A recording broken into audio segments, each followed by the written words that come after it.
E a vacina desenvolvida pela Universidade de Oxford, em parceria com a farmacêutica AstraZeneca, apresentou uma eficácia de até 90% contra a Covid-19, dependendo da dosagem que for administrada. Os resultados preliminares do imunizante testado em 20 mil pessoas foi anunciado nesta segunda-feira. Em média, a proteção é de 70%. Então, para explicar melhor quais são os efeitos dessas porcentagens, nós vamos conversar com o infectologista, que é presidente do Departamento de Imunizações da Sociedade Brasileira de Pediatria, Renato Kifuri. Doutor, bom dia, bem-vindo à Jovem Pan. Bom dia, Lívia. Estou com vocês. Bom, doutor, a vacina contra a Covid-19 desenvolvida então pela Universidade de Oxford e a farmacêutica AstraZeneca mostrou eficácia de até 90% conforme a dosagem. Então, gostaria de te perguntar, a eficácia maior foi vista com dose menor. Como foram aplicadas essas doses? Explica pra gente, por favor. Olha, Lívia, braços foram avaliados mais de 20 mil indivíduos vacinados, voluntários vacinados nessa análise interina, como a gente chama. O estudo continua caminhando, mas as primeiras análises foram feitas em pacientes aqui do Brasil, voluntários aqui do Brasil e voluntários do Reino Unido. E havia um grupo que recebeu na primeira dose uma dose menor, meia dose, e na segunda dose a dose completa. E outro grupo, a maioria deles, receberam 2 doses completas. E curiosamente, isso chamou a atenção, o grupo que recebeu uma dose menor e depois uma maior, acabou tendo uma proteção maior.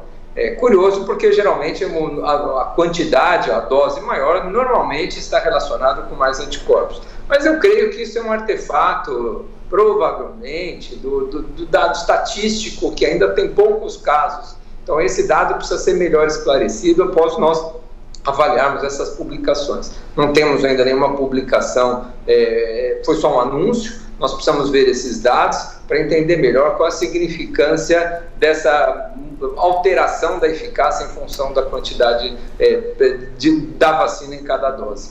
Mas eu creio que esse vai ser um ajuste que o fabricante deve fazer. De qualquer maneira, 70% ou 90% são eficácias bastante animadoras para qualquer vacina. Nós esperávamos eficácias superiores a 50% por licenciamento, então algo em torno de 70% a 90% é extremamente desejável e muito animador. Doutor, e o regime de menor dose significa que mais pessoas poderão ser vacinadas?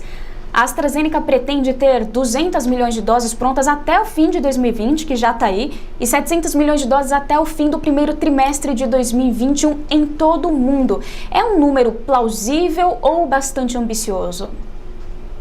Olha, Lívia, eu acho que um dos pilares de um programa de imunização é a eficácia da vacina, mas ele não é o único pilar.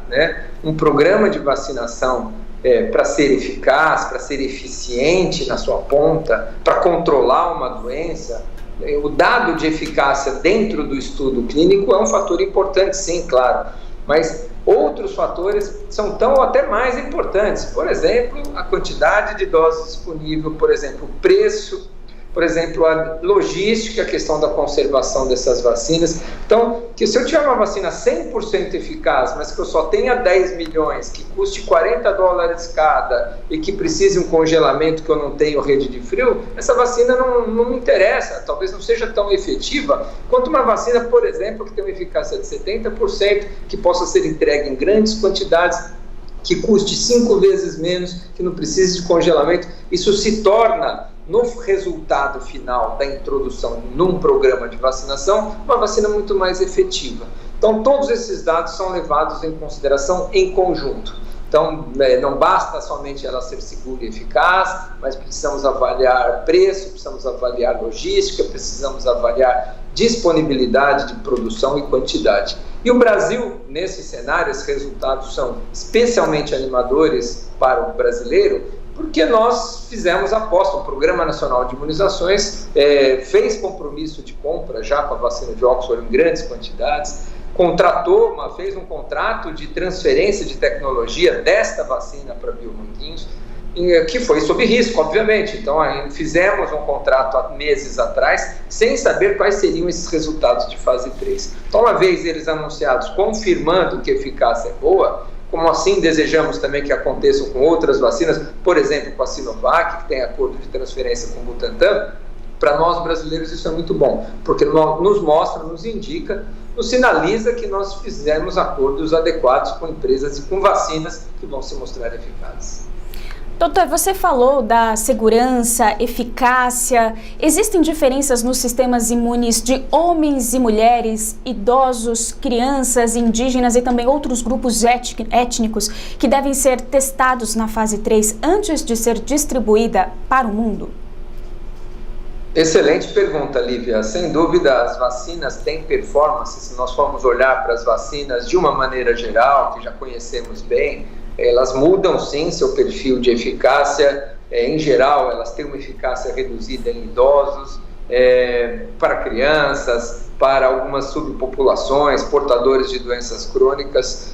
Provavelmente, nesse licenciamento emergencial, nós não vamos conhecer muitos desses dados dessas vacinas novas que serão licenciadas brevemente. Isso precisaria mais de tempo, bem como para nós sabermos se a vacina previne desfechos mais raros, como hospitalização, como morte, infecção. A vacina pode ser muito boa para prevenir doença em quem toma vacina, mas não ser tão boa para prevenir infecção, ou seja, a pessoa não adoece, mas pode adquirir infecção e transmitir. Então, o ideal é que nós tivéssemos vacinas que prevenissem também, além da infecção, além da doença, prevenir também a infecção.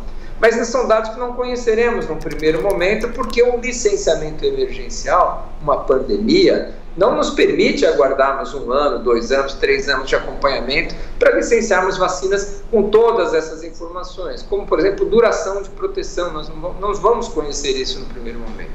Então, esses dados são muito importantes, sim. A eficácia nesses subgrupos que você citou, a duração da proteção, se a vacina será capaz de prevenir infecção ou prevenir somente doença. Esses são os desfechos que os estudos que vão continuar após o licenciamento nos permitirão concluir. Mas uma coisa é certa, nossos ouvintes aí precisam estar bastante seguros, porque essas vacinas, quando licenciadas, serão seguras. Não haverá risco para quem recebe essas vacinas de receber um produto que está em teste, produto experimental, que tenha sob risco, que coloque sob risco a população. Deste dado nós não podemos abrir mão. Eficácia e segurança. Os outros a gente vai aguardar um pouco mais. Doutor, você falou da segurança, então eu quero te perguntar o seguinte: a Coronavac, AstraZeneca e Pfizer estão no mesmo estágio de validação no Brasil, só que existe muita politização que está gerando desconfiança em torno dos imunizantes.